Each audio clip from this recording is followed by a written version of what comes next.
Uh, I feel That's the end of the comedy routine. Okay, so it's gonna be recorded, so we'll send out a copy of the recording to, the various groups that participated in this.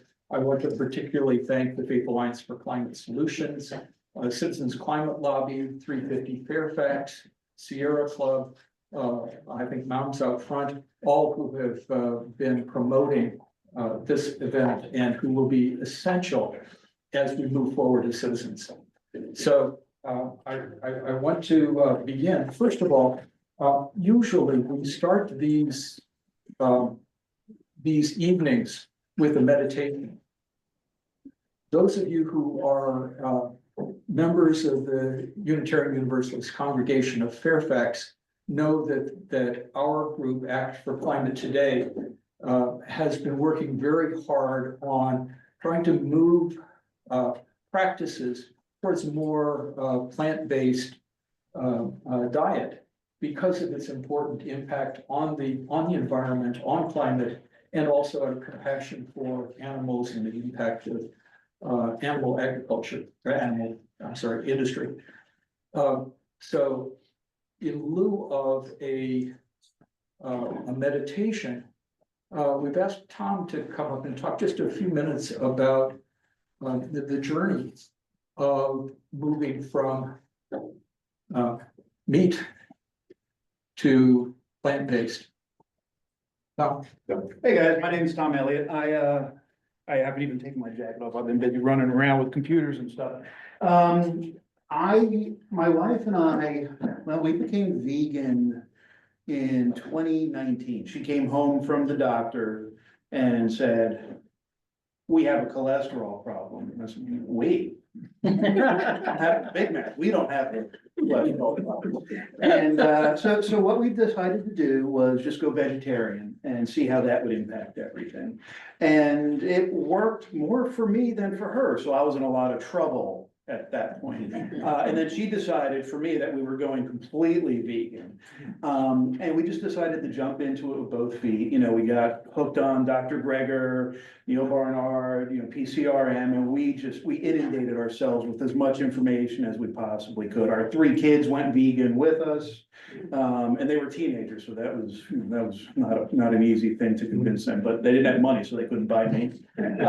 So right around that time, COVID was a real big thing, and we were hearing all these things, and Greger and Barnard were talking about, more of a whole food, plant-based diet. The people who get COVID weren't getting as severe symptoms.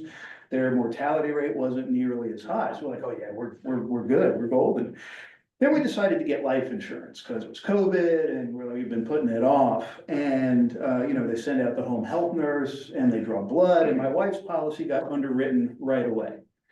And they kept on leaving me messages like on, Thursday night at 5 o'clock saying, "Hey, we've come across something in your policy and we're concerned and we want to talk to you."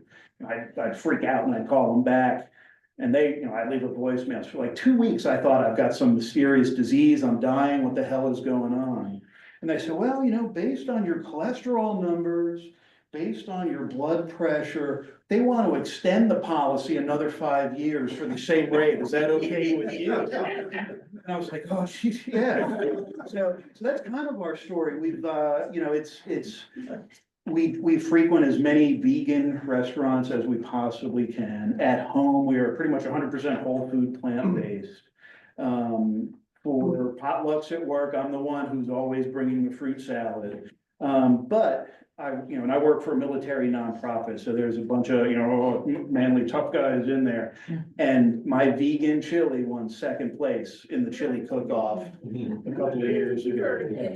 That's kind of my story. I'm sticking to it. My wife is doing the council outside, so she might come to join us later. So when she comes here, you can say, "Oh, you're the reason all of this is happening with the Elliott household." Yes, sir. Who's your insurance policy with? Was it Banner Life, I believe? So thanks for letting me share. Thanks a lot, Tom. Sure. So now I'd like to introduce Supervisor Mike Turner.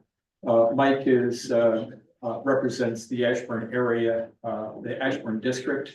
As I mentioned, it's ground zero for data centers. It's the place where I heard Mike talk previously. He talks about how Loudoun County is really now experiencing what Fairfax will be experiencing, what Prince William will be experiencing in another couple of years. So it's kind of unfortunate and fortunate that we have Mike here who's been bloodying himself and has been bashing against those walls saying, how do we deal with the power? How do we deal with the transmission of that power? And also not kill, in a sense, the golden goose of these data centers that produce not only a lot of money for local government, but also allow us to have our cell phones and take pictures of cats and all of that stuff. Mike serves as the chair of the Board of Supervisors, Transportation and Land Use Committees. So, yeah, he's responsible for figuring out how do we do land use and zoning, which is really, really crucial. He's a 1973 graduate of the U.S. Air Force Academy, a combat command pilot, and his final assignment was on the Joint Staff of the Pentagon in support of the chairman of the Joint Chiefs of Staff. So before he retired and went into nonprofit work and all of that, Tom's a serious guy. I mean, so is Tom. Mike is a serious guy who does his research and is respected for his research. So, Mike, please. Thank you very much. I appreciate it. Thank you. So let me give the evolution here. About a year ago, it was on my birthday, November 13th last year. The Virginia Association of Counties reached out and said, "Hey, your data center alley can Myself on it, it only gave me 0. Rico people." I said, "Sure." It only gave me 0. You have to step on it. Together some slides, was the genesis of this, which we're about to see. And you'll see the 3 red arrows slide, and the 3 red arrows slide basically says, this is how we got here, and this is the environment we're in right now, and then it stopped. And after I gave the presentation, and the weeks after that, I thought, that's not really responsible. I'm on the Board of Supervisors of the highest concentration of data centers in the world. And we got to figure this out on the board. And so I really ought to kind of figure out where do we go from here. I don't know that I can come up with any solutions, and I haven't come up with any solutions, but I think it's really incumbent upon the 9-member Board of Supervisors to understand all the forces in play and all the facts on the ground, so we can start to make informed decisions. So that was the evolution of this presentation, and then what ultimately became the white paper. That QR code will take you to the white paper. It's loudoun.gov/Ashburn. If you go to loudoun.gov/Ashburn, that's my page. First link on there is the current version of the paper, which is the 1st of November. Based on discussions I've had just getting ready to stand up here tonight, I know I'm going to have to do a 1 December version because I've already thought of a couple of things that I need to add in there. I'd like to add a 4th arrow when we get to it. I'll explain what that is. To give you the facts on the ground for Loudoun County, we currently have 199 data centers in a 30 square mile area of eastern Loudoun County. We had a consultant come in and estimate how many more data centers could be built. They went out and counted 148 parcels that can take data centers. Of those 148, 72 have site plans. That means the owner of the land has submitted a site plan to planning and zoning to say could be a data center. Now, that doesn't mean they're going to build the data center, but it's a pretty good indication of what they're thinking and how they want to use their land. There's 76 remaining parcels. Those 76 remaining parcels don't have site plans, but could take 33 additional data centers. The 72 acres of the 72 parcels could build 84 data centers. So right now we have 199 data centers in that 30 square mile area with another 117 in the pipeline. It's pretty staggering when you get to it. And with that, let's start the slide presentation. I think I'll kind of wrap everybody up. So this is the timeline of where we got to how we got here. 1993 was an update of the zoning ordinance. There were no mention of data centers in 1993 in Loudoun County. Nobody even knew what a data center was. In the late 90s, the Advanced Research Project Agency, I just went to one of their conferences 2 days ago, got together and said, all right, we're gonna create Metropolitan Area Exchange East, which was basically the birth of the internet. And they and Equinix, which ultimately took over that project, buried a whole bunch of fiber optic cable underneath Ashburn and eastern Loudoun County. If you are, really quickly, if you are cloud computing, which is traditional computing, which is relying on the central processing unit in the data racks inside of data centers, the central processing unit is the brain. And up until now, for cloud computing, if you tell it to do something, you pick up your cell phone and you make a call, the data comes in there, the CPU assigns that to the various functions within the computer to process those functions. What has changed with AI, the graphics processing unit, which is like the game chip, that was slave to the CPU.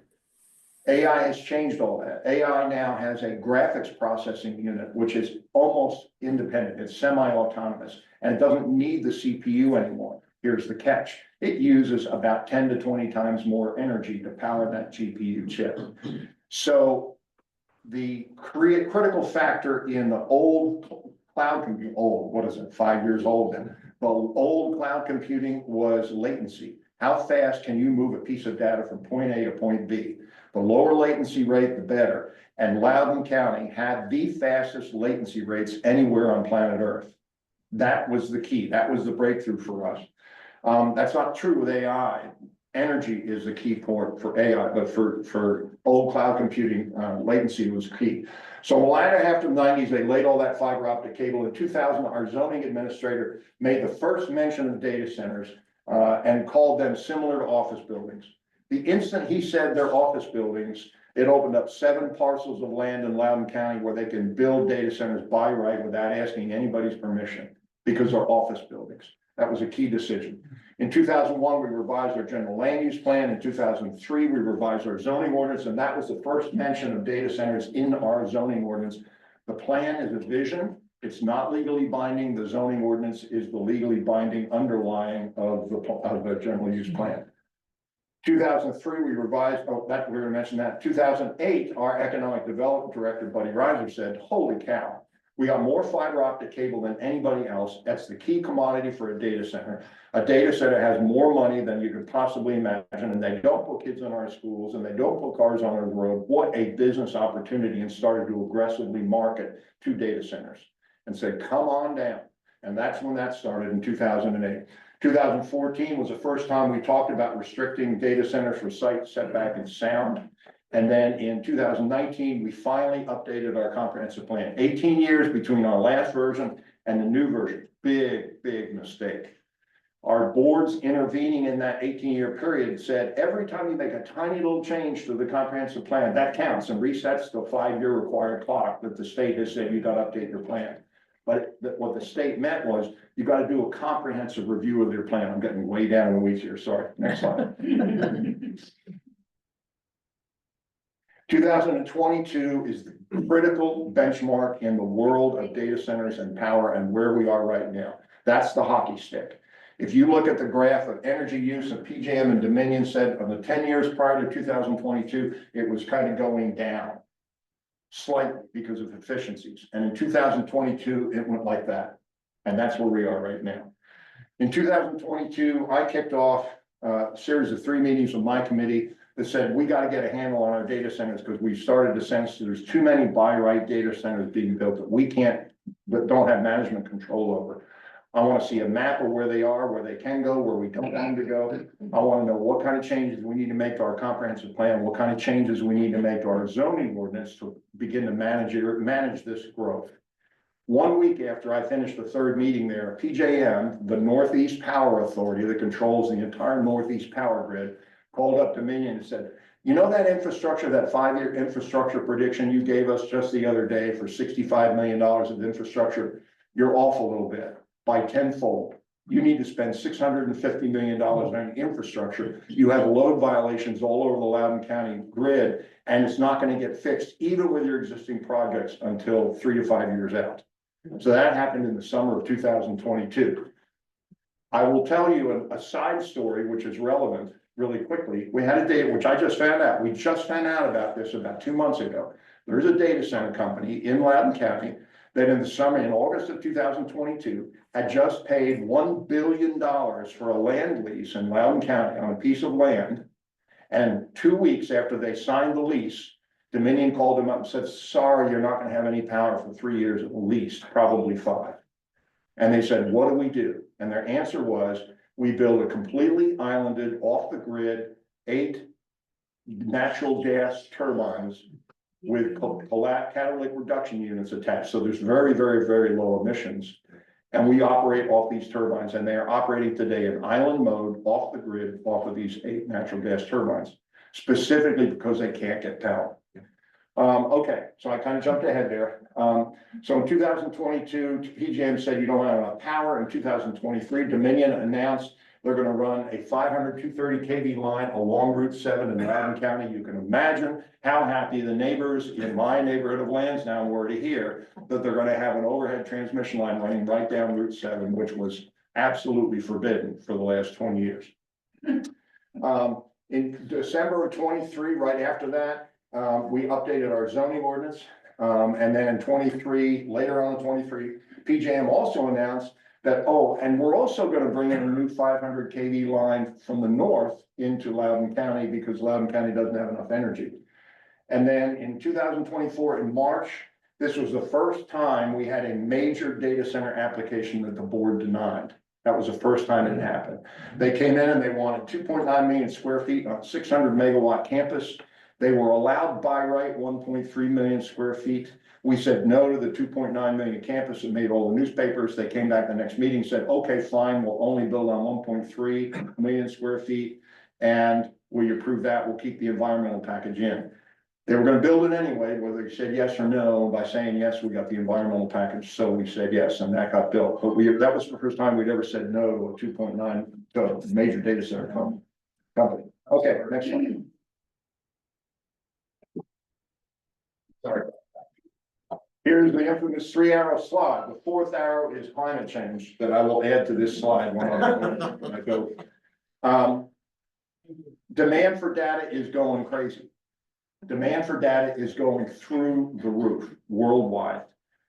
Unless we put our cell phones away and stop watching HD TV and stop sending emails, the demand for data is going through the roof, and that is based on cloud computing. That doesn't even introduce AI yet, and we'll talk about that in a second. That demand for increase in data is driving an exponential demand for increase in power. That's what happened in 2022. That demand for power is driving the need to build more transmission lines, which is exponentially increasing community resistance to what the heck is going on in your community. And then that in itself is now juxtaposed against the latest UN report on climate change, which is dire. It's dire. They're not saying we need to do this to catch up or we need to do this to get back on track. They are saying we are backing up. We are now in a global climate change crisis. The first major tipping point is 1.5 degrees centigrade, which the Paris Accord said this is where you got to stop. I personally believe, based on the data that I'm seeing, we're already over 1.5. We're headed to 2.0. The 3 major tipping points of the 6 global tipping points that have never been touched in human history, the Labrador Currents, the Greenland ice cap, and the Antarctic ice cap. I think we've already hit those. I was stationed in Thule, Greenland when I was a helicopter pilot in 1974. The ice cap in Thule, Greenland was 2 miles thick. You could not see tundra anywhere on the continent of Greenland. And that tundra had never seen light from our sun in its history of the planet Earth. You go to Greenland now, and there are whole areas of the Greenland ice cap that are exposing tundra for the first time in human history to the sun. We are in a global crisis right now. Emitting a lot of methane too. Yes, that's right. That's right. It's exactly right. Emitting a lot of methane. That's exactly right. And if you remember Al Gore's presentation, The Inconvenient Truth, you hit a point where it becomes self-sustaining. The Labrador ice currents change and the ice starts melting and the water becomes fresher and it starts reflecting sunlight into the atmosphere more. I mean, it's a cascading effect. Next slide. So this was what we were presented with in Loudoun County. To give you an understanding of the actual metrics that reflect that tendency, In 2018, we were using 1 gigawatt of power in Loudoun County. In 2023, 5 years later, we were using 3.4 gigawatts. A 240% increase on our power usage in Loudoun County in 5 years. All I did was say, straight line linear progression, forget AI, just a straight line extrapolation of that 5-year trend, and you're gonna need 11.56 gigawatts in 2028. Artificial intelligence is gonna increase that power demand by at least tenfold. So you're looking at 20 to 27 gigawatts by 2028, just needed in Loudoun County. Next slide. This was my estimate in my white paper that I came up with, just layman on the back of the envelope from my white paper, based on everything I was reading, 11.56 gigawatts by 2028. We just had Kinley Horn do a study, and in their report, independently arrived at, with all of these data centers, and I gave you these numbers before, they said you're gonna need 11.59 gigawatts by 2028. Pretty good. 0.03 difference between their independent estimate and my estimate over 5 years. Next slide. This is what we have in Loudoun County. I'm not gonna try and read all these lines. Let me kind of explain it really quick. A 500 kilovolt line, a 500 kV line, based on temperature, based on length of the line, can deliver about 2.1 gigawatts of electricity. A 230 line can deliver about 750 megawatts of electricity. Right now, we have a 500 and two 230s coming into Loudoun County from the north, and we have two 500 230 combinations coming into Loudoun County from the south. So they come down to Leesburg and go up to Leesburg and meet basically right around Leesburg. They generate 9.3 gigawatts of electricity coming into the county, but they're not getting to Data Center Alley. Because Data Center Alley, here's the north-south line with Leesburg in the center. Loudoun is a giant L. Leesburg's right at the bend in the L. So you have a north-south line coming into Leesburg, then you've got Data Center Alley out here. So right now, Dominion is building 3 new lines. Aspen to Golden, Golden to Mars, these are substations, Mars to Wishing Star. That will take till 2028. That will take at least 4 years to build those transmission lines. And it's a 500 230 combination line. Now think of what that means. Right now, Loudoun County's Data Center Alley is using 3.4 gigawatts. They're going to deliver a 500 230 combination. That combination will deliver an additional 2.85 gigawatts, for a total amount of gigawatts to Data Center Alley in 4 years of 6.25 gigawatts. And I said you're gonna need 11.56 in 5 years. You can't get there from here. You can't build your way out of this. The JLARC study, Joint Legislative Audit Review Committee study, just came out on Monday morning at 10 o'clock. What was their conclusion? You can't build your way out of here. Their language, which is cleaned up and made nice a little bit, was it will be very difficult to meet this goal. That's bureaucratese for, you can't get there from here. You can't build your way out of this problem. Next slide. So let's talk about what you can do. What tools do we have in our toolbox? I want you to understand the concept of capacity factor. I had a former employee of Dominion explain this to me. There are 8,760 hours in a year. If you have a 100 megawatt power source, and you deliver 100 megawatts for each of those 8,760 hours, you have a capacity factor of 100%. If you deliver 50 megawatts for all 8,760 hours, that's a capacity factor of 50%. Or if you deliver 100 megawatts for 4,380 hours, half that time, that is also a capacity factor of 50%. It's a measurement of how often does your power source deliver maximum power in any given year. These are the capacity factors of the various types of energy sources that you can have. As you can see, solar's at the bottom with 23.3% capacity factor. Right above that is 33.5, which is wind. Above that is probably, well, you've got biomass. If you've got landfill biomass gas you can tap into, that's a 50%. Natural gas, methane is 61.7%. Then you have geothermal, 70%. I got an interesting discussion this morning with a guy on geothermal, and it's a lot more available than you might think. And then finally, nuclear at 93.1%. Okay.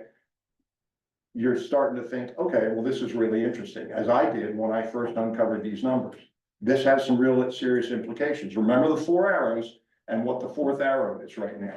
93.1% capacity factor for nuclear. Next slide.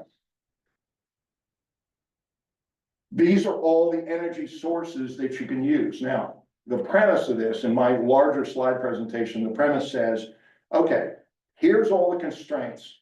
Remember the three arrows. This is the reality that we're dealing with. Unless you think data centers are going to go away and the demand for data is going to go away, or, and this is a wild card, if they can figure out how to deliver data with much, much, much lower energy, which is a possibility, you have to accept some realities here. And what that means is there are only basically 6 sources of energy that you can put. If you can't deliver the energy with a utility scale power plant, and you can't build hundreds and hundreds of miles of transmission lines through all of your neighborhoods, overhead transmission lines, if you say that's just not viable, and JLARC has basically just said that, what are you going to do? You've got to find a way to have power on your own. If you go to any data center conference right now in the world, people are starting to say BYOP, bring your own power. That is the theme in the data center world these days, bring your own power. Well, what are those options? Here are the options. Backup diesel generators, probably with selective catalytic reduction units attached. Battery energy storage systems, natural gas turbines with SCR, green hydrogen, blue hydrogen, and small modular reactors. Green hydrogen, a hydrogen fuel cell delivers hydrogen and oxygen. The hydrogen comes in through, I always get these confused. Hydrogen comes in through a cathode, oxygen comes in through an anode. They meet across an electrolytic surface, which is right now predominantly platinum. That meeting across that platinum plate generates electricity, and electricity goes outside the fuel cell and is used for the electricity. Green hydrogen, but you got to get the hydrogen. Where do you get the hydrogen from? 95% of the hydrogen in the United States right now comes from methane, natural gas. Green hydrogen takes water, H2O, and it uses an electricity source of solar or wind, and I would argue probably nuclear, because it's no greenhouse gases associated with it. Although it's not sustainable, but it's technically because of the uranium, but it is clean from a greenhouse gas emission. It uses that electric source to reform the water, strip off the hydrogen molecule, release the oxygen into the air, and take the hydrogen to feed into the cathode for the hydrogen fuel cell. That's green hydrogen. Blue hydrogen reforms natural gas, methane, out of your pipe, your natural gas pipe, or it could be biomass gas. And in that reforming process, strips off the hydrogen and emits carbon dioxide. That's what happens in the reforming, which is why they call it blue hydrogen. Yeah, the fuel cell's not creating any greenhouse gases or any emissions. What they don't tell you is, but to reform the natural gas to get the hydrogen, we release carbon dioxide into the atmosphere. And then gray hydrogen, I don't even have it up here because it's basically burning natural gas. And then small modular reactors. There's only 2 of these 6 sources of energy that can deliver baseload power. There's only one today, and that's natural gas turbines. What is baseload power? It's a power that runs 24/7 that can deliver your nameplate requirement for your data center. If you're operating a 100 megawatt data center, your baseload power has to deliver 100 megawatts all the time. The industry uses a standard of 5 nines. A data center must have 5 nines of reliability. They have to deliver data 99.999% of the time. There can be no downtime for a data center to stay in business. So that's baseload power. The only thing that can deliver baseload power off the grid today are natural gas turbines. Selective catalytic reduction units attached on top remove basically all emissions. And if those SCR units run on liquid ammonia, they can run on ammonia or urea. If they run on ammonia, there is no CO2 produced. So it scrubs all the noxious emissions out and there's no CO2 produced. That's a selective catalytic reduction unit. That's natural gas, you can deliver baseload. Small modular reactors can deliver baseloads. Now, since nuclear's up here, and I know it's controversial, especially in this group, I'm sure it is, and I get that. There are 2 kinds of nuclear. When people hear nuclear, they hear Fukushima, they hear 3 Mile Island, and that's nuclear. That's when you hear Navy nuclear, and they've operated for how many years with nuclear reactors. They're talking about light water reactors. A light water reactor has moving mechanical parts, it has human involvement, and every light water reactor in the world has an emergency planning zone. It's a nice term for a blast radius if it melts down.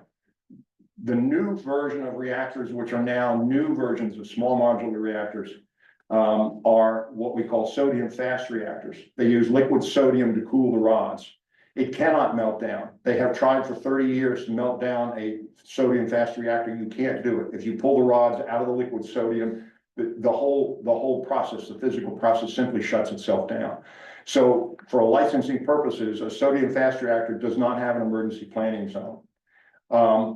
The only two companies that are, right now, there's one company in the United States licensed to produce a small modular reactor. That's NuScale. That's a light water reactor. The Nuclear Regulatory Commission licensing process takes 10 years.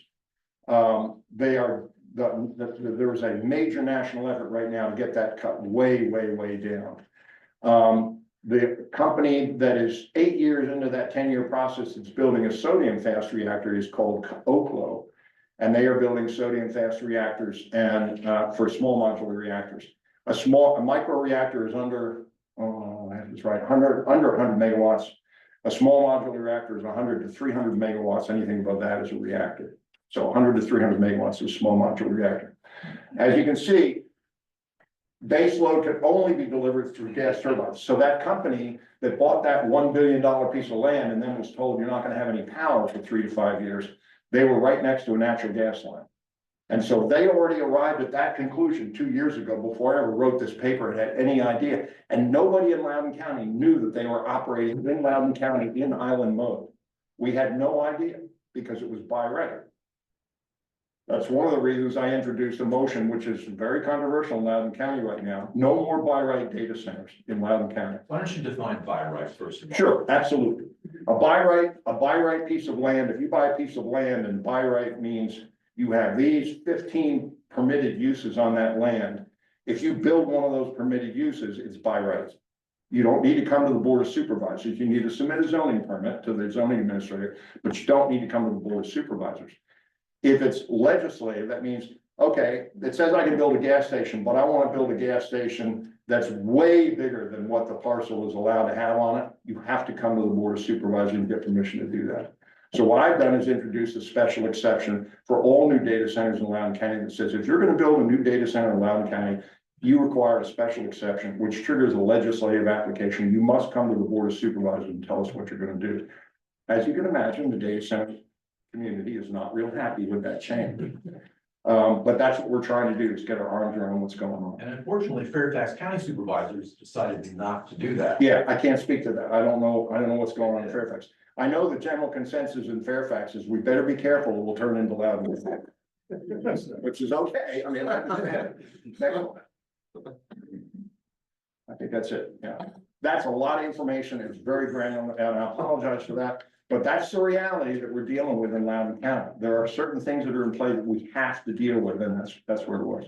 Just there.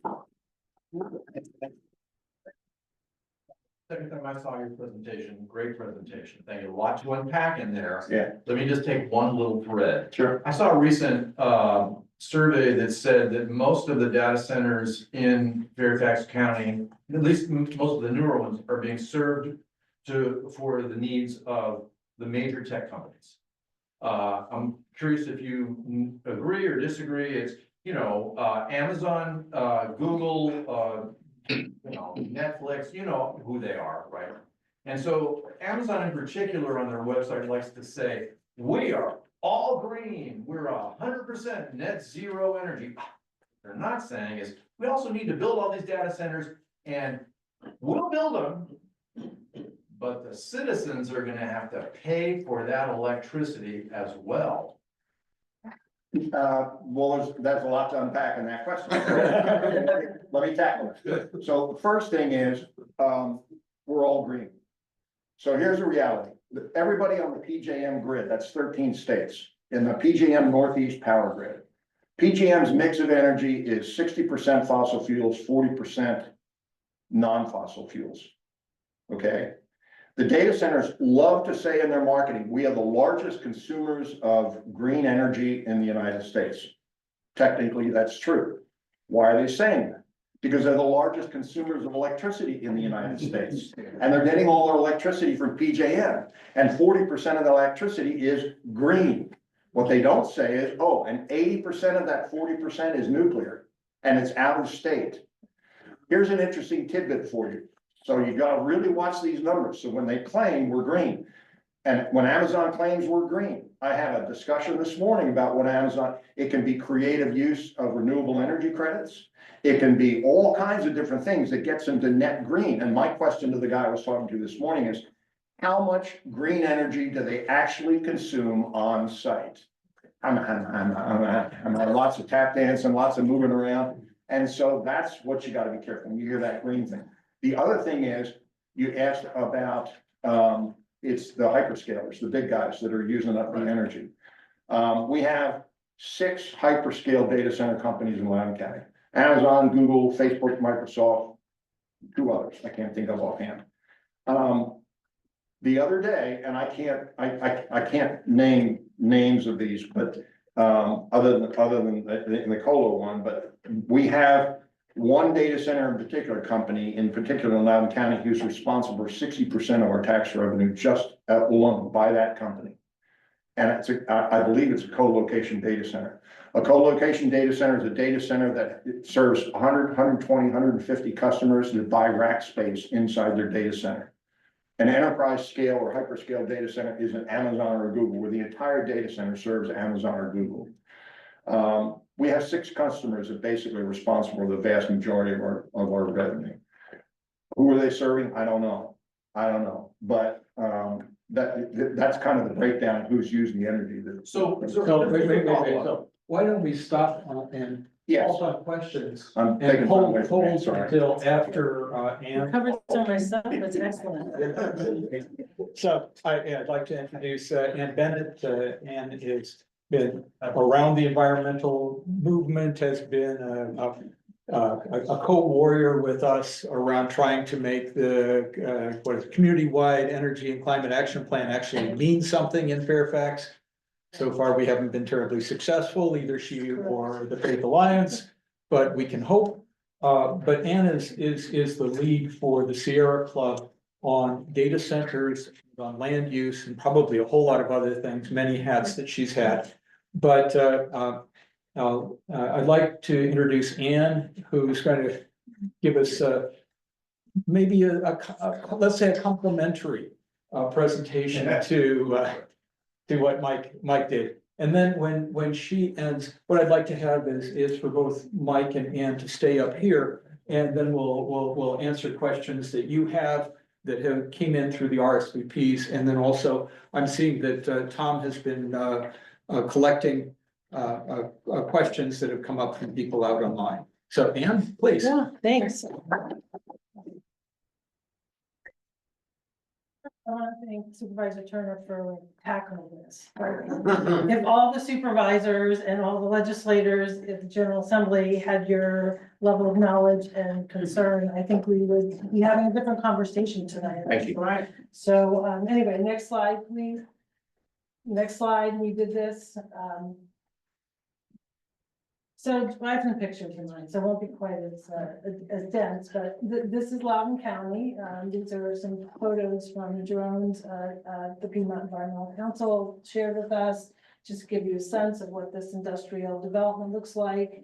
If you're in Loudoun, you see this pretty much, in, I would say 3 sections: Leesburg, like South Riding and Ashburn. And now we're beginning to see them here in Fairfax. The walls are going up. So next slide, please.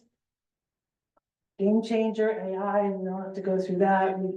Supervisor Turner talked about that. Next slide. So this is one of my favorite signs in Loudoun County, because I love their tagline, which is Cloud HQ, which I think is the biggest, if not, will be the biggest, if not. Not the biggest, but it's up there. It's up there, but I love their tagline is where data lives. And that's true. I mean, that is true. We're in Loudoun County and it's growing. We're gonna have, I think it's more like 30 jurisdictions in the state will have data centers, and all of the new ones are hyperscalers basically, because they need to be serving those 6 to 7 to 10 big clients. Next, please. You know, why Virginia? I think Supervisor covered a lot of that. We have a lot of reasons. We have we pay for it as taxpayers. We subsidize the industry. The fiber, we have fiber here that goes abroad.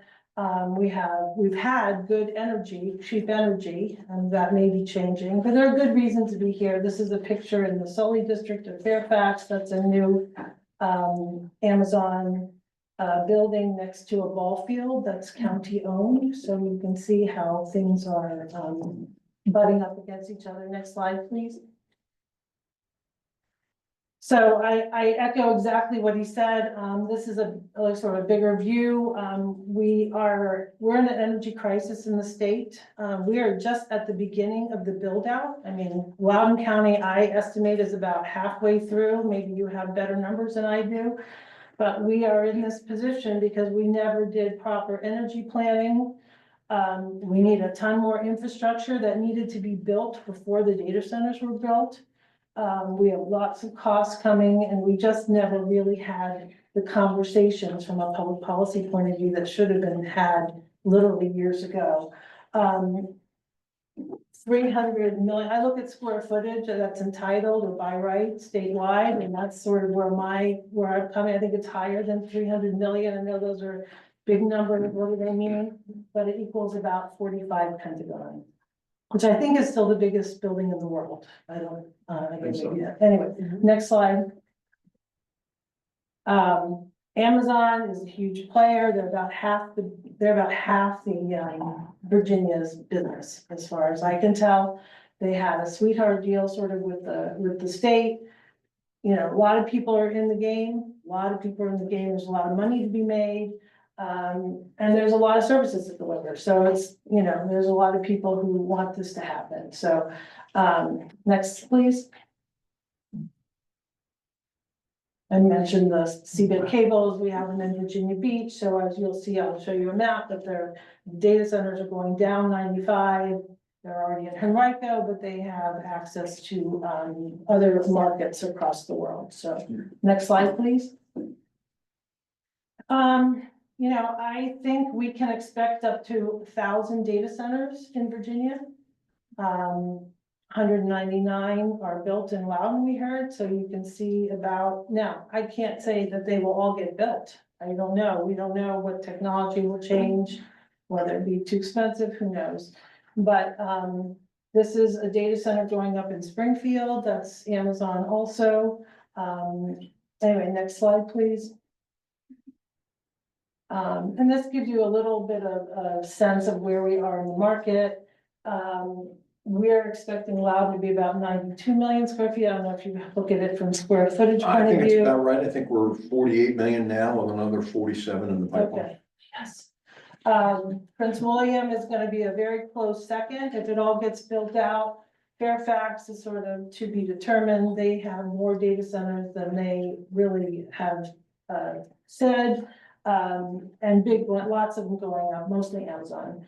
Fauquier has 11 million also, so there are some big campuses proposed there, but that's the Northern Virginia look. And this is also a playground next to where diesel generators are. It's also in the Sully district of Fairfax. So lots of local issues to deal with. Next slide, please. Just put some of the bigger projects out there. Loudoun, of course, has some very big ones, Digital Realty, the Cloud HQ, and you can probably list about 150 more. Fauquier is getting big ones. Fairfax has its biggest one is 2.1 million. That's an Amazon one out near the airport. You know, the Chantilly Premier was a rezoning. Some people say that was one of the better ones. But most of these are by right. There's a, right now, Plaza 500 off of Edsel Road is a big issue right now. It's a by right development. It's just completely ill-conceived, but that is under review by the SCC right now. And then Prince William really has the Digital Gateway, which is in litigation, but could be built up to, you know, and that could be up to 7 gigawatts of power just for that one area right next to the Manassas National Battlefield Park, which is how some of us got involved in this issue because they have 37 data centers planned to be next to a national park. And that's when we knew how serious this issue was. because everybody thought that was a great idea, except for the historic preservation and environmentalists. So next slide, please. So this is one of the reasons why we feel like the energy numbers are low. We have other reasons to believe that too, and I think Supervisor Turner sort of alluded to that as well. These are projects that are around 1 gigawatt each. Some of them are up to 3. And you can see where, Prince William obviously looks like it has the most at this point. I have 3 for Loudoun, maybe there are more. I'm not sure. We don't have all of the I think you're megawatts. probably right. I know of one off the top of my head. I'm surprised there's 2 others I don't know about. Yeah, I can tell you which ones, we can confirm anyway, but you can see how it's going down the 95 corridor. Mecklenburg, of course, is Microsoft has a huge presence there. Pennsylvania has got 1 or 2 massive campuses proposed. And of course, there are things proposed in Wise County as well. So it gives you a sense of that's already 21. I think I have to update this actually. I think there's more. So that's just, most of this hasn't been built. So next slide, please. It's a national issue. There's the states. So we are the leader. We have the most, and we are not relinquishing that leadership role because localities continue to approve them in order to maintain that sort of high status in the world that we have. So next, please. So, it's costly for lots of reasons. High consumption. The industry already consumes 24% of Dominion's power. Okay, so 1/4 of Dominion's power goes to data centers. That's supposed to go up to 40. I bet it will go even higher. And that doesn't include the rural cooperatives who service data centers in Prince William, in Mecklenburg, in the Rappahannock area. So we don't even, that's a whole nother story that we have to understand better. Echoing what the supervisor said, one of these new data centers can equal 50,000, the power for 50,000 homes. They're all different sizes, but they're guzzlers. So, the first, 660,000 homes are supposed to be powered by the first phase of the offshore wind by comparison. So that's 8, 9, 10, 11 data centers. That's it. Next, please. This slide, there are currently 5,000 diesel generators in Northern Virginia that service data centers. The JLARC study said it's 8,000 statewide. It's going to be a lot more. These are very close to where people live. They are very close to where people engage in community activities. The JLARC study, kind of minimize the impacts of diesel generators, which we don't understand. And at the same time, they said that DEQ is studying the impacts of diesel generators from data centers. So I don't really know what's. I can answer that You during the can. Q&As if you want. Okay, well, go ahead. I looked at that comment and I did a double take and I said, what are you thinking?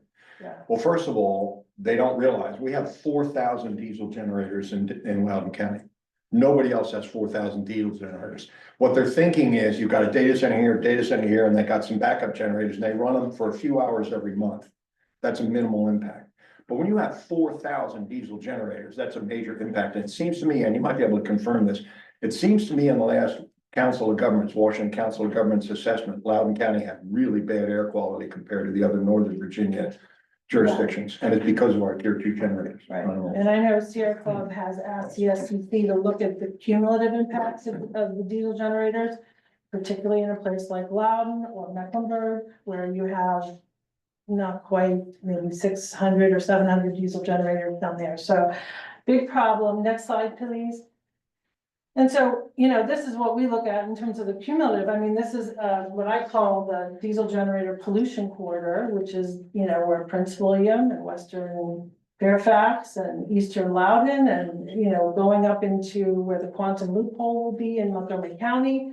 So, if you think about the summer and the ambient air, where is this going to go if we have a power failure, right? And these things have to gin up together, right? very populous area, very concerning. It's not something, something that and we are a non-attainment, those are non-attainment area. So we already have a problem. Next slide, please.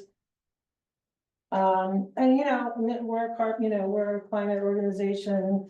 We're really concerned about this. We have certain targets, clean energy targets in the state that we need to uphold.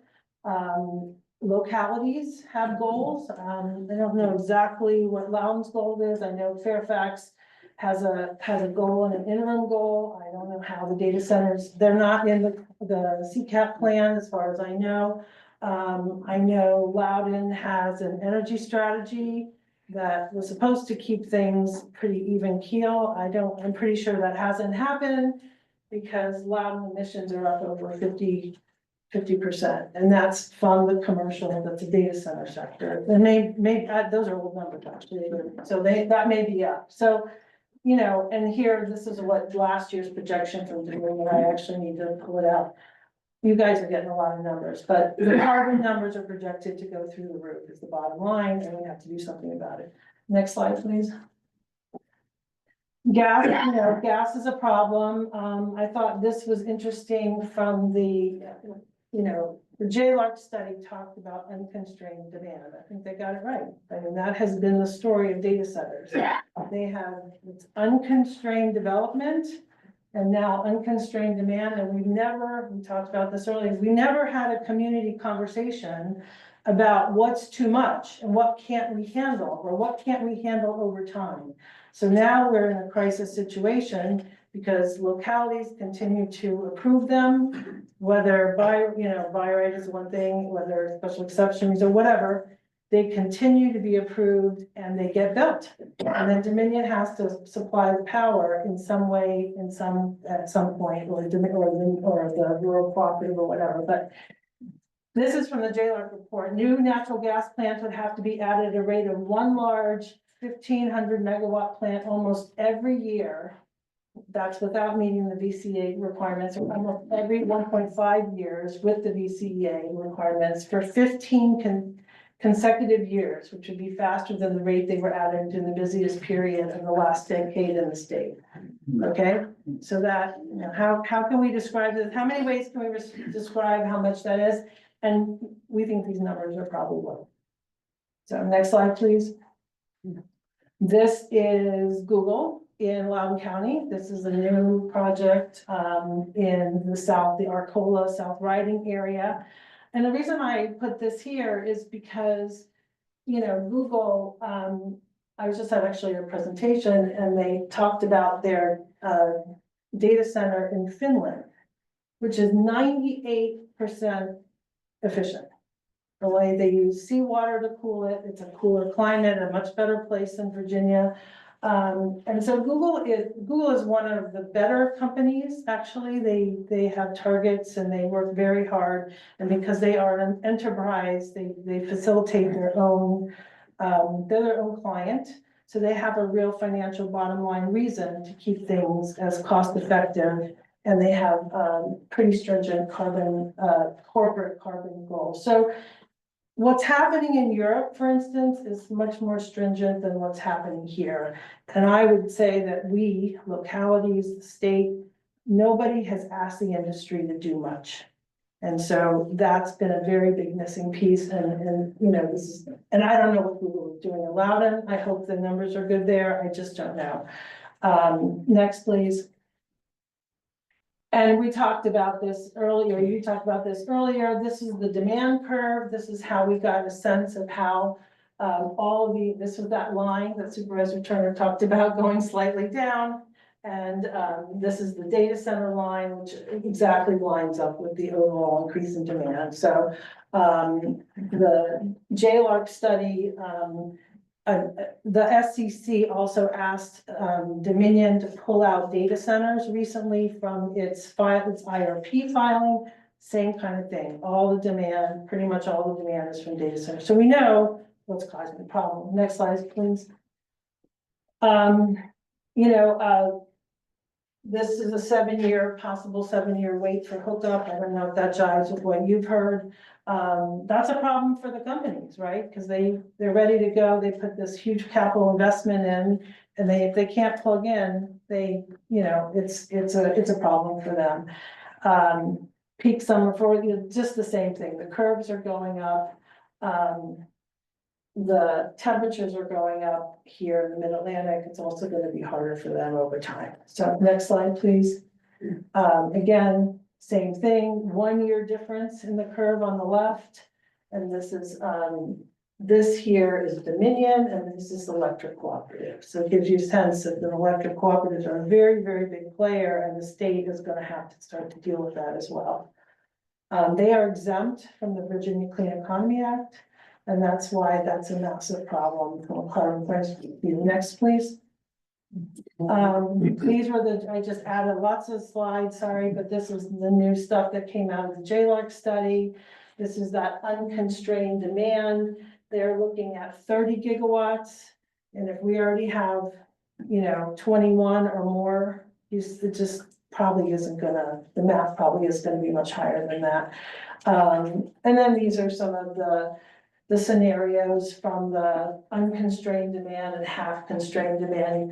You'll get this later, but just so you know, it's really gonna be hard. It's impossible, they said, really, to meet the demand. So next slide. A supervisor talked about transmission. This is a big cost, and if people are not happy about it. Next, please. The substations, we really talk about that too much. There are hundreds of substations that are gonna be coming to Virginia to service these. Each one of these substations is about 300 megawatts. That might be a building, could be 2 buildings, depending on. Many of the campuses downstate will have 6, 8, 10, 12 substations just within the one campus. This is the WOD right here, Loudoun.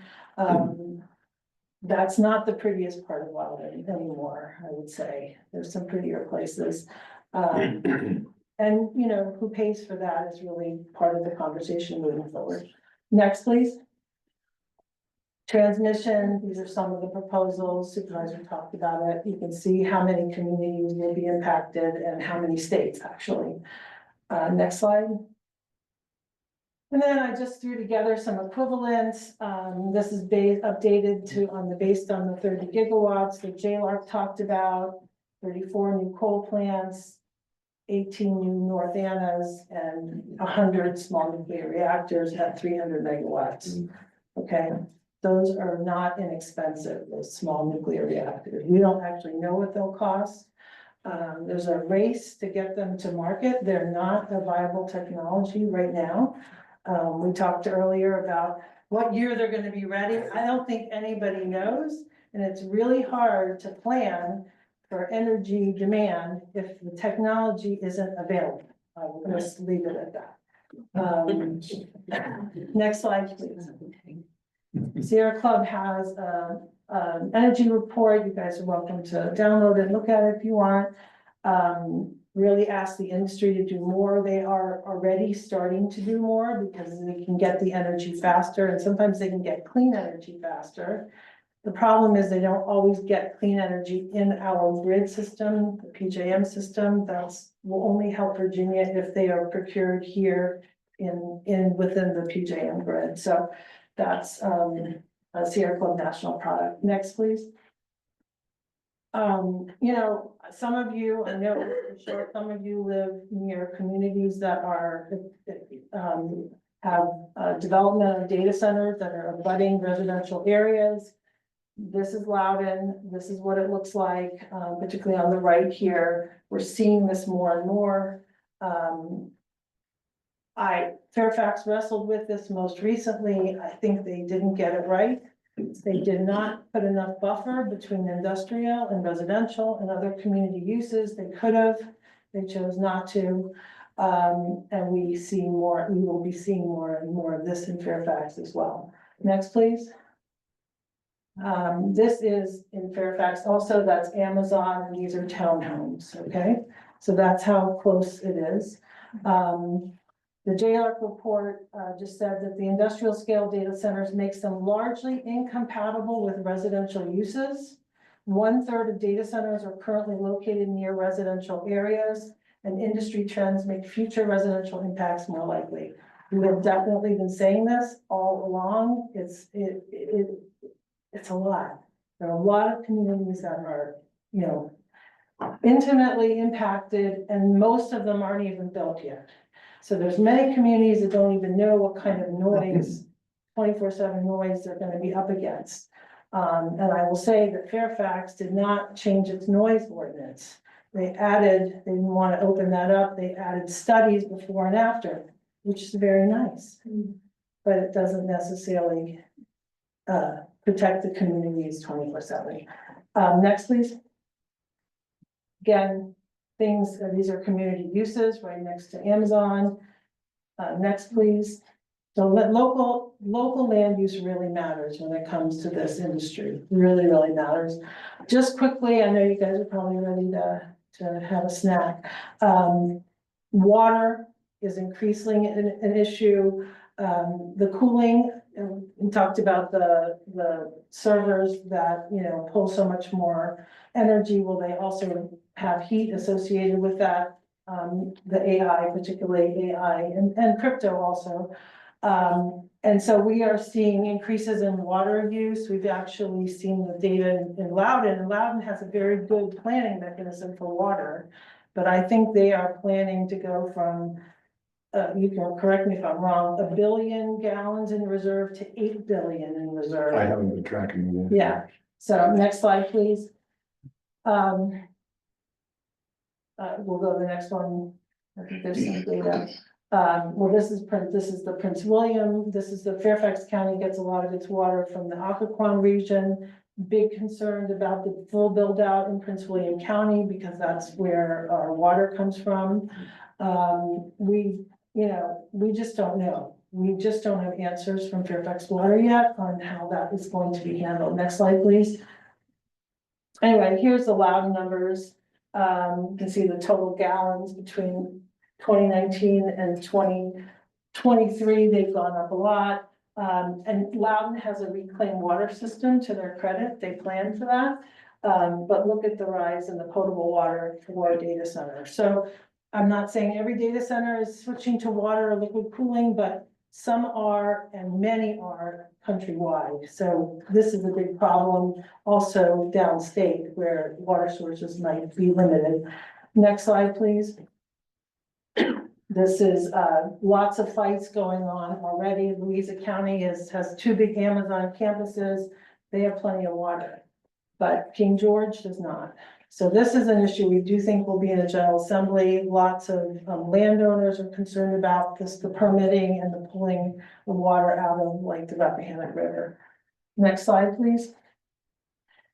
And then this is always a frustration, and I really appreciate Supervisor Turner bringing us some data today. I mean, this is in a water agreement in Spotsylvania County, and you can see the numbers are redacted. So maybe that's because Amazon required it. I don't know. But this is why it's so hard for us to get a handle on some of the natural resource impacts. And the JLOC study did talk a little bit about this, but honestly, it should be the cost of doing business with a public utility that the water use projected is made public all across the Commonwealth of Virginia. Next slide, please. Transparency. We need more of that. We need it at the local level. We need it at the state level. We don't always know. I mean, you can't find megawatts associated with all the projects. You have NDAs. And we will be impacted by the infrastructure costs and maybe the carbon mitigation costs down the road. So I think the taxpayers and the ratepayers of Virginia really need to have more information. Next, please. And that's it. I mean, I really went through a lot of the costs. There are huge environmental impacts. There are huge residential impacts coming. And we need to plan, particularly for the emissions. Because we know, as we said, we know Loudoun is up, we know Prince William is already up. maybe Fairfax, I mean, we can assume that, you know, any county that is counting carbon and has a lot of data centers is going to be struggling to meet their local climate goals, and of course, that's what we all want. That's it, so I appreciate, being here, and I hope that was informative. Terrific. Yeah. Before we get comfortable, actually, I'd like for you guys to come up here, because you actually have, well, I'll put you on the hot seat anyway. I think one of the top set of questions is, with all of this happening, it's like climate change. Where do we as individuals, where do we as citizens, where can we have some effect on this?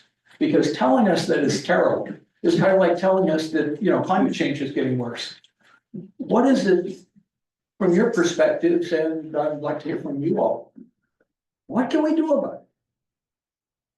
You go first. So, I mean, I will start by saying this is an area that I'm pretty sure we disagree on, is that I do think we need to use the state subsidy or the exemption to motivate more energy efficiency. We have a bill in the General Assembly to do that.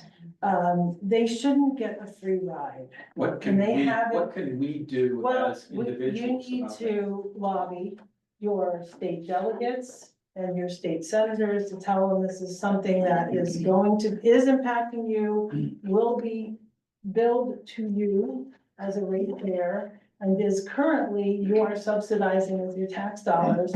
And the future climate mitigation costs, you don't want to bear those costs. So I think that, and I think frankly, the supervisors need to build in. I'm delighted that Loudoun will hopefully pass a special exception only so that there can be conditions put on these developments. I think it's too late for Loudoun on a certain level. I appreciate it, but there's just so many that have been approved.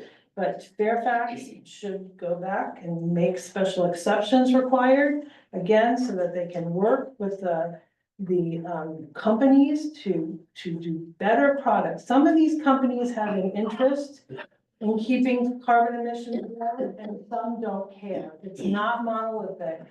But the supervisors need to set the stage so that the buildings that they build before they are permitted are efficient and use the best products and hopefully, you know, the best renewables. So, yeah.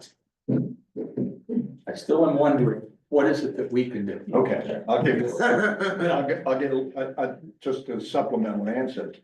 So I have a list in my brain right now, and I can tell you that the challenge we have as supervisors is somebody comes to build a new data center. It's a bifurcated issue right now, and I'll say things here that are thinly veiled when I'm in public, but basically, if you're gonna come to me to build a new data center, I wanna see at least a head nod towards climate change mitigation with the way you build your data center. So I want to see you plan microgrid type aspects to your data center. Now, you saw that, for example, you saw the chart that Ann had up for diesel, nitrogen oxides, unburned hydrocarbons, particulate matter, all those things. A selective catalytic reduction unit takes all that stuff out. It runs it down to trace amounts. And the JLARC study actually says you should insist on selective catalytic reduction on all your diesel generators. So if I get an email from 100 constituents that says, you got a data center coming up for you, does it have selective catalytic reduction? Is it using tier 4 generators? Is it 500-foot setback from residential neighborhoods? If the supervisors at the local level start seeing a laundry list of demanded characteristics of a data center, one of two things is going to happen. You're going to get a better data center, or you're not going to get any data center at all, because the data centers will move to some place that's less resistant to what you're telling them. So it isn't a great answer, but it is going to shape the discussion. I've got a data center application that we heard in the public hearing 2 nights ago. And I will tell you, I'm going to vote no on it. It's surrounded on 3 sides by data centers. It's a typical run-of-the-mill 150 megawatt data center. They have, and they're a good company and it's a good land developer. They've made no effort whatsoever to do anything that takes a head nod towards a better data center. Tier 2 generators, no selective catalytic reduction. They're doing all the standard stuff. So I'm gonna vote no, because you gotta give me something. You gotta move in the right direction. But the problem is, and I say this in my white paper, we could say no to every new data center immediately in Virginia, and it isn't gonna matter. Because the existing data centers now, with AI coming on board, are using maybe 1/25 of their rack space because they don't have enough energy with the AI to fill up the racks. So they have a bunch of empty racks. And if they start to fill those up, their energy requirement is gonna go through the roof. So the problem is not just don't build any more data centers. How do I control the growth of the existing data centers internally? I think what they're gonna start doing is when they have so much empty rack space, this is Mike Turner extrapolating way beyond reality, is tear down some of their building space because they have empty racks, condense the racks in what the buildings are left and build microgrids on the remaining landscape that you built. And if you build a microgrid that if you decided, if you figured out a way to build a green hydrogen microgrid, or even a blue hydrogen is not so great, but a green hydrogen fuel cell microgrid with a whole bunch of battery storage backing it up, or even solar and wind with battery storage backup, you might be able to generate 100 green megawatts. There's all kinds of options going right now, but you gotta give me something, and you need to insist as a constituent, send me an email, don't just say, don't build data centers. You know, we get 1,000 of those emails, yeah, okay, we know you don't want a data center, but we already know that. Say, you know, and remember, I Let's got. say no. Yeah, Let's say well, you can say, don't build any more data centers, but it doesn't solve the problem, because the problem is being exacerbated by the existing data center. It is. It might get us to half unconstrained demand. Yeah, So let's take a couple of questions, a question here, and then we'll go to somebody This is online. more of a rhetorical question. I understand why they located the data centers in Loudoun County in 2000, because they built out the fiber optic lines. But isn't this a security risk to have all these data centers in one place in Loudoun County? Shouldn't they be spread beyond Loudoun County in other states? I asked that question when I was first elected, and their answer is it's all redundant. You could take out Loudoun County and they would just transfer the data would just automatically, organically move to other data center capacity worldwide. That the bigger security risk is the substations, not the data centers. You can jump over a substation on with a step ladder and bomb a substation. You do that, you saw it in North Carolina, they actually did it a couple of years ago. So the substation, because of the power, is such a demand, but the actual data centers, that's the first thing I asked, and they said, it's all on the cloud, it's all redundant, it's all backed up worldwide, you're not gonna be able to destroy it that way. Dom, do you have a question? Yeah, so Jackie's been very patient. Is it feasible to require data centers to incorporate geothermal power into energy plans? I mean, we're starting to see that out west. I think Google has a big geothermal, project that is underway, and which is exciting. I don't know that it is as feasible here. I know you mentioned something about it, but I think our thinking is that it's much more of a Western US kind of thing, but what you did mention it. I thought that was true, and literally I had a conversation at 12 o'clock today with an energy Hard to expert. beat that. And he said, I said, I thought geothermal was very location dependent.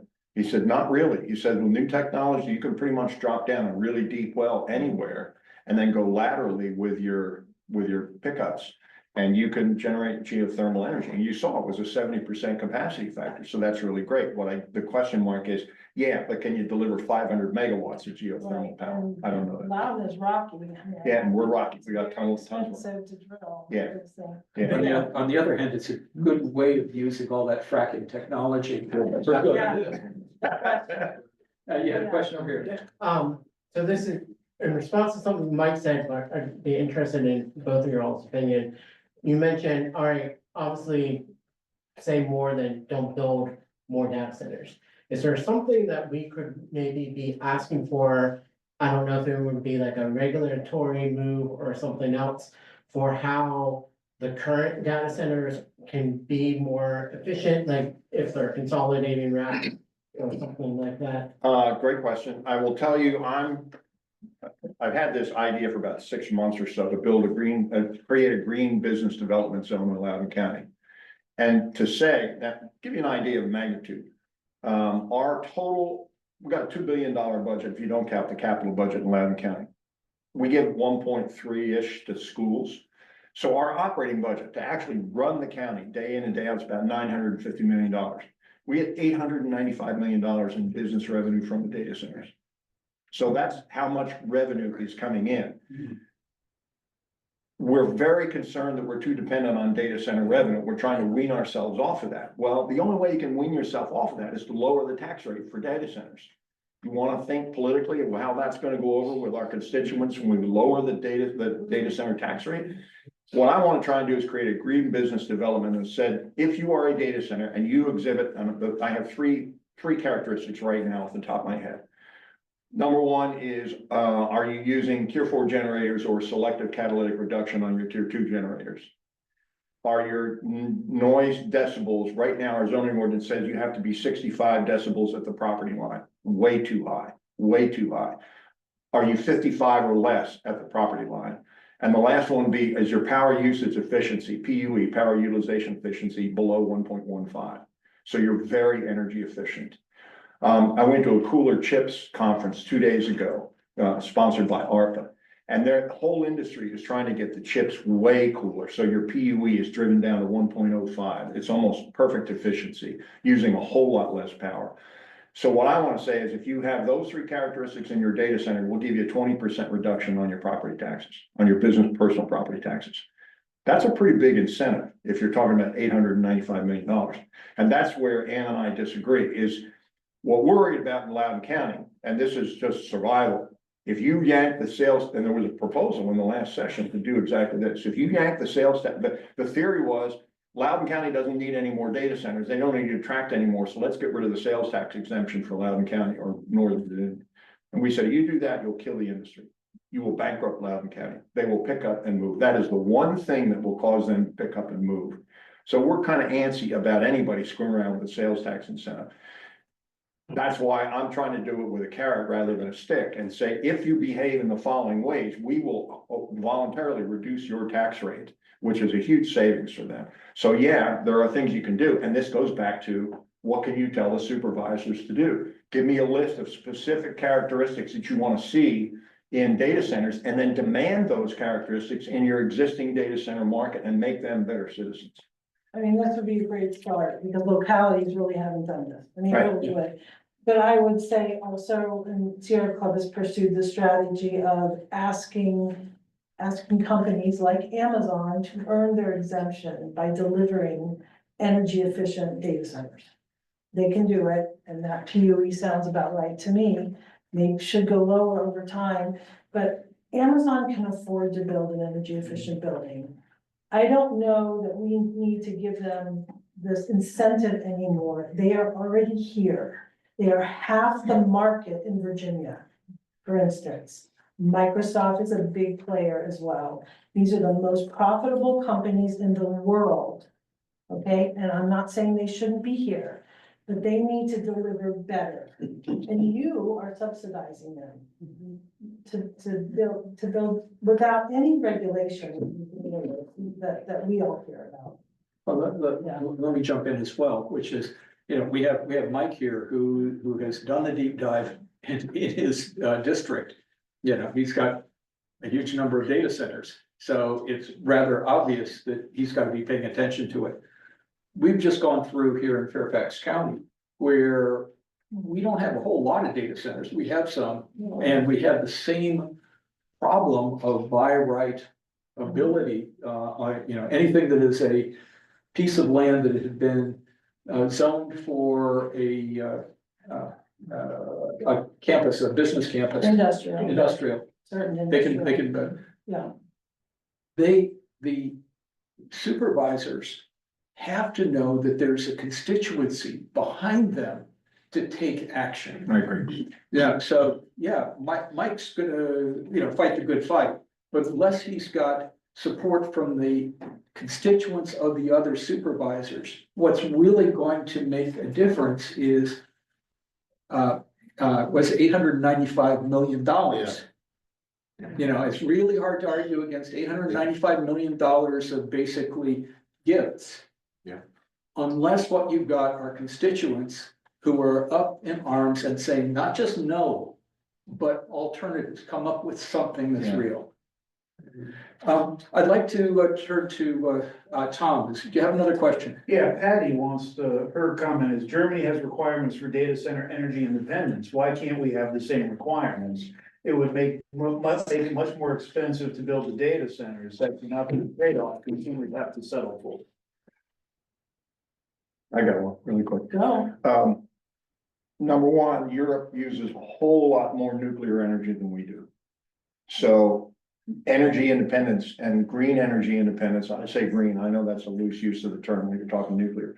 But it's a lot easier to get to energy, at the cleaner energy, and when you've got an environment where the population is accustomed to nuclear and you're using a whole lot more nuclear. That's number one. Number two, and I haven't, Germany's problem with data centers is radically different than Loudoun County's, for example. I mean, they don't have nearly the density that we do in data centers.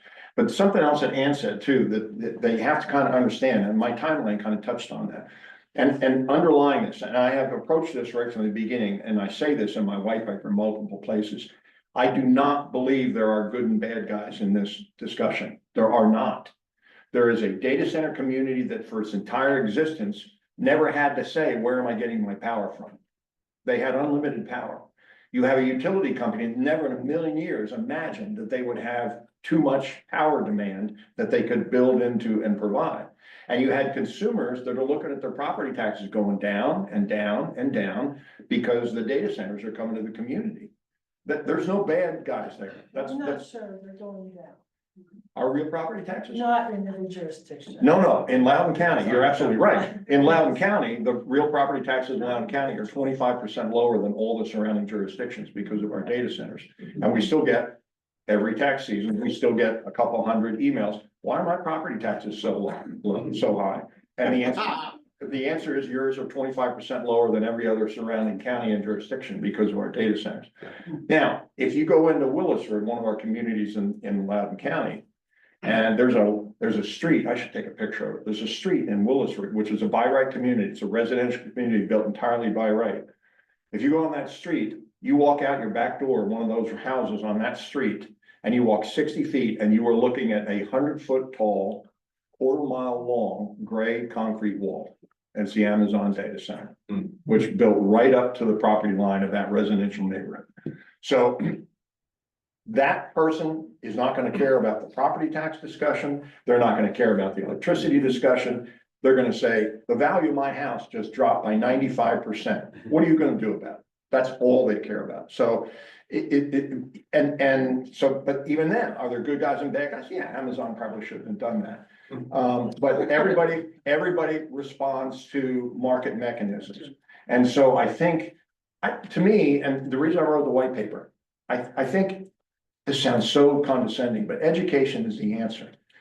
There's so much changing in this industry that I think it's incumbent upon all of you and all of us in elected office to educate everybody and say, you need to understand this forum right here is exactly what we need to do. We need to understand all the huge tectonic shifts, globally historic shifts that are taking place in multiple dimensions right now, and be receptive to ideas to how we can fix this, because you're not gonna find a solution. Transparency, so we Yes, I agree. understand the depths of the problem. We shouldn't have to go into land use records That's right. to figure out how big a data center is gonna be there and what they're gonna pull. My chief of staff says all the time, we should require, in fact, I had a motion, it didn't pass, but I had a motion to require, if you're gonna apply to build a data center in Loudoun County, you've got to show me your signed electricity service agreement with Dominion. That's proprietary information. You wanna build a data center? I wanna know how much electricity you're gonna use, and I want an annual updated current version of that ESA, so I know if you're expanding, how much more electricity you're gonna use. And furthermore, I want the right as a supervisor to vote no on your application if you're using too much energy for our grid. And we can't do that legally. We cannot deny an application because it doesn't have enough electricity, because we're in a regulated state. Dominion must provide that electricity, and so the supervisors are not legally empowered to say no because of electricity. I'm trying to dance around that and tried to get a motion passed last night by my colleagues that said, okay, I can't say no to an individual data center because you're using too much electricity. But if I've got a constrained grid and I've got documentation from PJM and Dominion that the grid, the power grid in Loudoun County is going to be constrained to 2028. I should have a right to say no to a new data center that's going to add 300 megawatts to an already constrained grid, because you're threatening my constituents. And I'm willing to test that new law. And that gives me a no because the grid's constrained. My colleagues wouldn't pass it. I can't imagine the state would ever pass that in many years. But they need to, and that's why you need to lobby at both levels of Yeah, government. right. And in fact, I think there's going to be at least one and probably several bills in the General Assembly that are specifically going to require data centers to be transparent about their energy and about their Well, they're water gonna use. try to get it through. I mean, they're going to be, Right. I think I I said, we're love going your- to be I introduced. loved your They're going to be optimism. introduced. That's right. That's a factual statement. They will be introduced. They Yes. will be introduced. Yeah, okay. Well, last question Oh, or comment. Two, one related to that is, will the data center industry have even more lobbyists than Dominion in the General Assembly? I would just say it's just data center, it's Dominion, it's construction, it's a chamber of commerce, it's Union. sometimes labor, it's manufacturers, it's land use attorneys. I mean, it's one of the biggest coalitions that I Yeah. can remember seeing in Richmond. Driving over here, I got my chief of staff called me and said, the Loudoun Chamber wants to meet with you and talk to you about your requirement for a special exception for all data center applications. Driving over here. Your second question. That's been passed though, right? Touche, no. We're still working on it. Go ahead, sir. As a supervisor, can you also have, you've got your green list of things you'd like, and yet they're breaking the grid.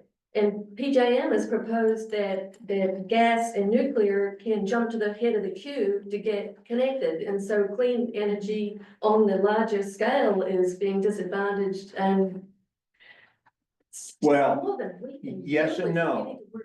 Yeah, Larger but scale. again, to me, and this, and I probably go head to head on this one.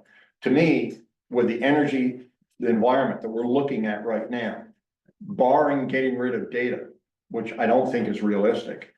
To me, solar and wind is not the answer. As desperately as I would love the solar and wind to be the answer, I don't think it's the answer. I think a solar and wind with long-term battery storage may be an answer. That could be a real viable answer. But I'm looking at the Martha's Vineyard turbine field is 62 turbines generating 806 megawatts. That's enough power to power 10 of our 199 data centers. So yeah, what Dominion and PJM are looking at right now are, we've got to meet this demand. And so what is the path of least resistance? In my paper, I say they have stopped decommissioning coal plants, all their fossil fuel plants. They've stopped that. They're not going to decommission them. They can't meet the demand. And so what I also heard a disturbing thing, maybe Ann, you can correct this. In California, the areas of the state that are most reliant on solar and wind, Ray, great job, are importing the most fossil fuel energy from outside the state to meet their grid requirements. That's how complex this is. It's just, it's bad. But With we should be asking for a responsible energy program I agree. that's clean. We have state law that requires us to service clean energy. So you are right to be concerned. You know, data centers are not the only game in town. We are supposed to be cleaning our grid over time. And our local plans are based on a cleaner grid. Okay, so Scott mentioned CCAP and how challenging it has been for that to become a serious climate reduction mechanism for the private sector in Fairfax County. Those numbers are based on population, which is not going up, you know, it's based on per capita, and it's based on sources of energy that are clean. And so, all of the work that we all do together is highly, highly challenged. And, the answers aren't ready, actually, unless you just go fossil fuel. And I don't think, first of all, it's against the law in Virginia, but it's also against the interests that we all have for a livable society. Yeah, given that it's 8:30 or maybe a little bit after, and I know that there must be at least 100 questions. So, including there are questions that came in from people online. What I'd like to do is, Tom, if you can copy those and send those to me.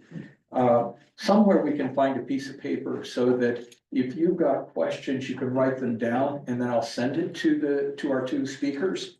All of the presentation materials, the links to the white paper, the links to the JLARC report, the link to the recording of this panel discussion.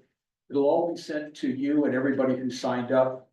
I want to particularly though, in addition, I think let's thank Mike and Ann for a really incredibly stimulating.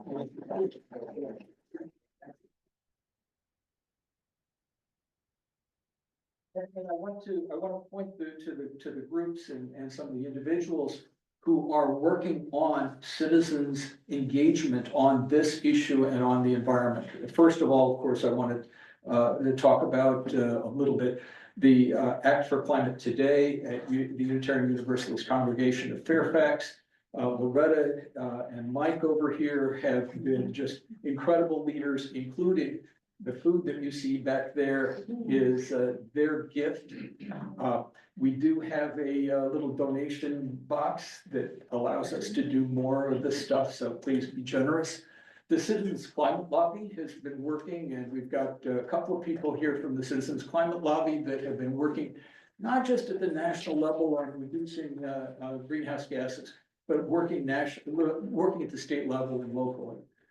Sierra Club has got a position paper and has real leadership on what's called the Data Center Coalition. Virginia Data Center Reform Coalition. Not to be confused with the. He camps out in front of his office. Right.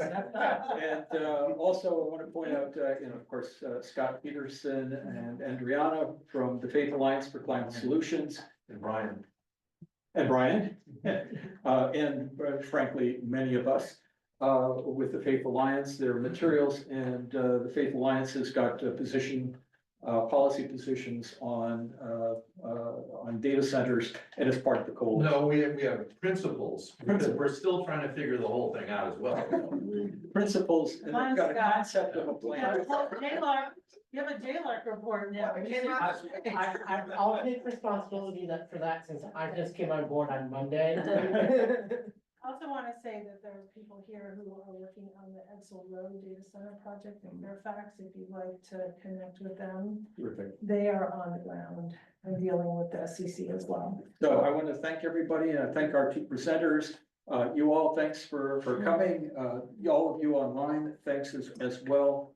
I don't know how long that they're going to hang out around, but as long as you can grab them, grab a cookie and conversation. But thank you very much. Next month on January 10th, we're going to have another one of these climate friendly Fridays. It's going to focus on what's happening and will be happening in the legislature. The General Assembly starts on January 8th. And what we're aiming to do is to get some advocacy leaders and also some political leaders to talk with us about what's happening there and how we can get engaged. Now, may ask, why is this happening in a church basement? Because this really is a fundamental value to take care of the earth and to make it better for our having been here. So there couldn't be a better place for us to be dealing with climate issues, which is, I think, the moral and spiritual issue confronting all of us. So thank you very much. I hope to see you all next month. And in fact, tell your friends, have them come as well. January 10th, it'll be in this church basement, at 7 o'clock. And Thank if you. everybody can take their chair and put it away, we'd be very grateful.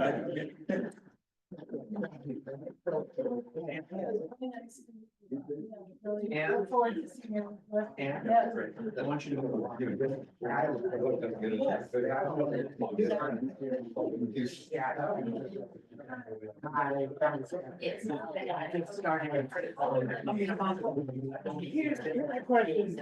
Okay. I didn't hear much about.